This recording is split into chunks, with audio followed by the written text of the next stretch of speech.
સુરતમાં એક 22 વર્ષના યુવકનું હાર્ટ એટેકના કારણે મૃત્યુ થવાથી પરિવાર શોકમાં ગરકાવ થઈ ગયો છે।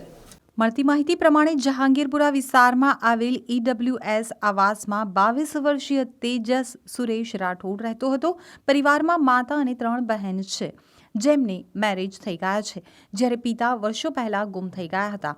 તેજસ કાર વોશિંગનું કામ કરીને પરિવારનું ગુજરાન ચલાવતો હતો। રાત્રે 1:30 વાગે તેજસ બાથરૂમમાં ગયો હતો, ત્યારે તેને છાતીમાં દુખાવો થતાં ત્યાં જ ઢળી પડ્યો હતો। સવારે 4 વાગે માતા જ્યારે ઉઠ્યા ત્યારે દીકરો ન દેખાતા તપાસ કરી હતી। દરમિયાન દીકરો બાથરૂમમાં ઢળી પડેલો મળતા આસપાસથી લોકોને બોલાવીને તેજસને એક્ટિવા ઉપર નજીકમાં આવેલી ખાનગી હોસ્પિટલ લઈ ગયા હતા। તેજસની તપાસ કરી ફરજ ઉપરના તબીબે તેને મૃત જાહેર કર્યો હતો। ત્યારબાદ તેજસના મૃતદેહને પોસ્ટમોર્ટમ માટે સિવિલ હોસ્પિટલમાં ખસેડવામાં આવ્યો હતો। એકના એક દીકરાના મોતના પગલે માતા ઉપર આબ તૂટી પડ્યું હતું। આધારસ્તંભ ગુમાવી દેતા પરિવારમાં શોકનો માહોલ છવાઈ ગયો હતો। હાલ તો તેજસનું હાર્ટ એટેકના કારણે મોત થયું હોવાની આશંકા સેવવામાં આવી રહી છે। તમારું નામ? શિવપ્રસાદ મુનિ। આજે મરી ગયા શું નામ છે અને કઈ જગ્યાએ રહેતા? તેજસ સુરેશભાઈ રાઠોડ, જહાંગીરપુરા SMC આવાસ। કઈ રીતના એમની ડેથ થઈ?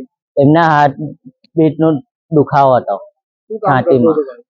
સર્વિસમાં। કઈ જગ્યાએ? અડાજણ। કોઈ બીમારી એમને? ના, બીમારી કોઈ નહીં હતી। કઈ રીતના કેટલા વાગ્યાનો બનાવ છે કઈ રીતના બન્યો? 1-1:30 વાગ્યાનો બનાવ હતો। હા, અને 4 વાગે ખબર પડી। શું કરતો હતો ભાઈ? ઘરે હતો? હા, ઘરે હતો। અને અચાનક માં થયું એવું। એના પરિવારમાં કેટલા લોકો છે? પરિવારમાં એમાં એની મમ્મી ને 2 જણ જ રહેતા હતા। 2 બેન છે, તેના લગ્ન થઈ ગયેલા છે। 3 બેન હતી, લગ્ન થઈ